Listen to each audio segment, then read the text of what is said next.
और अब बात पश्चिम बंगाल सरकार बनाम ईडी की लड़ाई की। और बड़ी खबर आपको देते हैं कि आज सुप्रीम कोर्ट में अहम सुनवाई होने वाली थी, जो कि टाल दी गई है। यह सुनवाई अब 10 फरवरी को हो सकती है, क्योंकि पश्चिम बंगाल सरकार की ओर से देर रात हलफनामा दायर किया गया था और एसजी ने जवाब दाखिल करने के लिए समय मांगा है। 8 जनवरी को कोलकाता में आईपैक के दफ्तर पर ईडी के छापेमारी वाले मामले में सुप्रीम कोर्ट ने पश्चिम बंगाल सरकार, पुलिस और डीजीपी से जवाब मांगा था। और बड़ी खबर यह है कि बंगाल सरकार, पुलिस और डीजीपी की ओर से अदालत में कम से कम 5 अलग अलग हलफनामे दिए गए हैं। ममता बनर्जी सरकार और पुलिस की ओर से दिए गए हलफनामे में ईडी की कार्रवाई और अदालती लड़ाई पर सवाल उठाए गए हैं।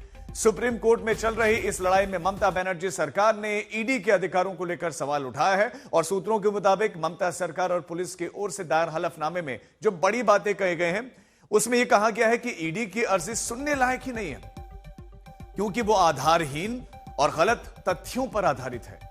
ममता सरकार ने साथ ही कहा है कि ईडी चूंकि एक सरकारी एजेंसी है, इसीलिए मौलिक अधिकार के हनन का सवाल तो खड़ा ही नहीं होता है।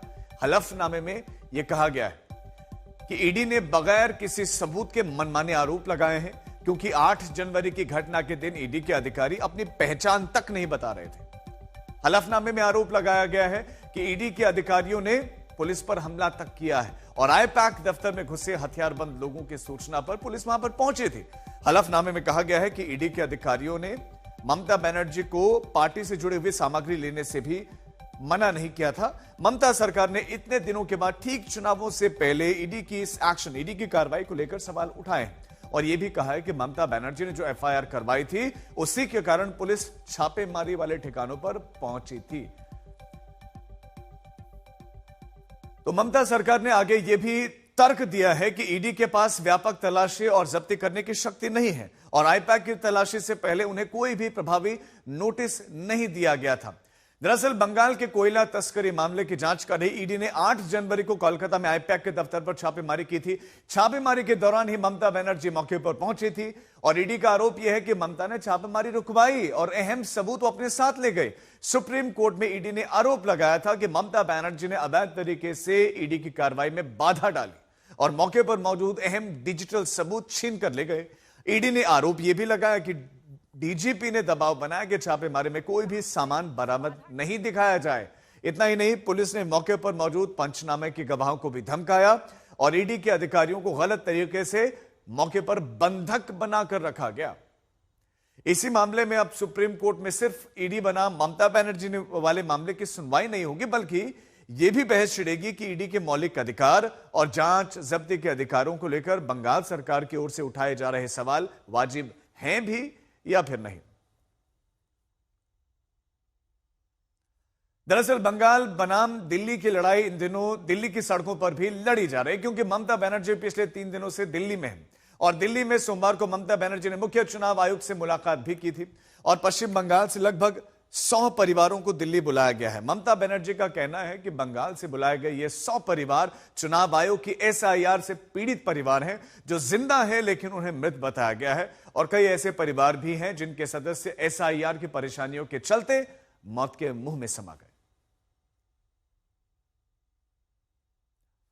ममता बनर्जी की दिल्ली में मौजूदगी के दौरान एक और टकराव वाली राजनीति सिर उठा रही है। ममता बनर्जी ने कल अपनी सुरक्षा और बंग भवन की सुरक्षा में तैनात दिल्ली पुलिस की व्यवस्था को लेकर सियासी सवाल उठाए थे।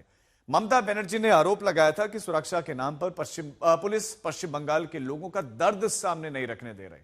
ममता बनर्जी ने एसआईआर पीड़ित परिवारों के मीडिया के सामने पेश से पहले पुलिस की तैनाती पर सवाल खड़े किए थे और कल रात ही कोलकाता से 22 पुलिस के जवानों की टीम को बंग भवन की सुरक्षा में तैनात करने के लिए बुलाया गया है। हम दिल्ली पुलिस को ब्लेम नहीं करेंगे, हम तो ब्लेम करेंगे उसको जो माथा पे है, उसको हिमालयन इनकॉम्पिटेंस है, देश को सुरक्षा नहीं दे सकता है, बंगाल को ऊपर टर्चर करते हैं, आम जनता को ऊपर टर्चर करते हैं और एसआईआर का नाम पे सत्यानाश कर रहे हैं। इसी के लिए उनका घर में भी मां है, बहन है, भाई है। दिल्ली पुलिस ऐसा नहीं है, हम उसको नहीं कहेंगे, वो तो इंस्ट्रक्शन पे आई हुई है।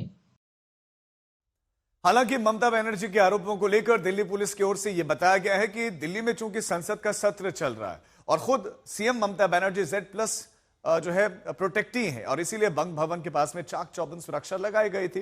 दरअसल ममता बनर्जी ने चुनाव आयोग के एसआईआर में हो रही गड़बड़ियों के दावों को लेकर उनको साबित करने के लिए बंगाल से 100 परिवारों को बुलाया है। ममता बनर्जी का आरोप है कि इसी से घबराकर दिल्ली पुलिस की सुरक्षा वहां पर तैनात की गई।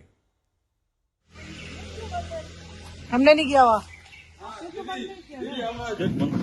आपने तो बंद नहीं किया ना। आपने कहा आपने नहीं किया, आपने नहीं किया, लेकिन आपका पोस्टिंग यहाँ क्यों किया? आप पोस्ट यहाँ क्यों पोस्टिंग क्यों किया? आप मैं बाप हूँ, उधर से आया हूँ, देखिए ऊपर से आप देखता नहीं है, आपको चश्मा लगेगा। मैं इंट्रोडक्शन पूछ रही हूँ। नहीं, मैं इंट्रोडक्शन आपको क्यों दूँ?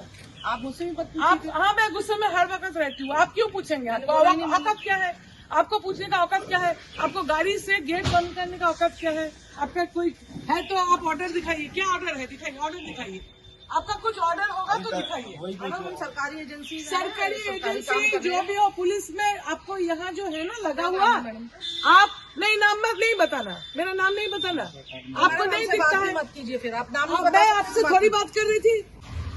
वहीं से पहले ममता बनर्जी ने एसआईआर में तमाम गड़बड़ियों का आरोप लगाते हुए मुख्य चुनाव आयोग से मुलाकात भी कर ली थी और कल ही उनके नेतृत्व में टीएमसी प्रतिनिधि मंडल चुनाव आयोग पहुंचा। इस दौरान कई ऐसे लोग भी मौजूद थे जिनके नाम एसआईआर प्रक्रिया के दौरान कट गए। ममता बनर्जी, अभिषेक बनर्जी और अन्य नेताओं ने सीसी ज्ञानेश कुमार से मुलाकात की। बाहर आकर ममता बनर्जी ने मुख्य चुनाव आयुक्त पर आरोप लगाए।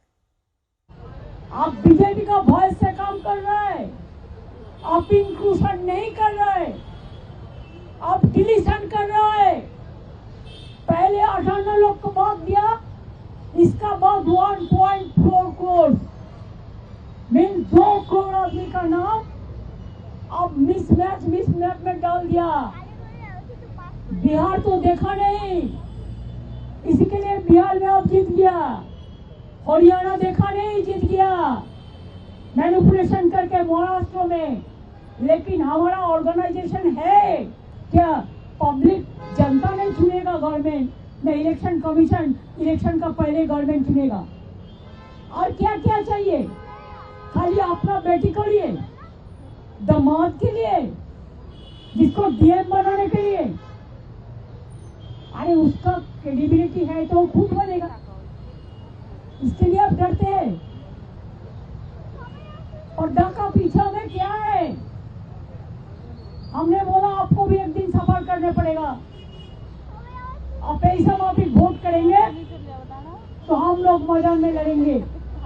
हम देखता है आपका पास बीजेपी का पावर है, हमारा पास जनता का पावर है, तो हम उसको बॉयकॉट करके चलाया। हम लोगों को अपमान किया है, असम्मान किया है, ह्यूमिलिएट किया है।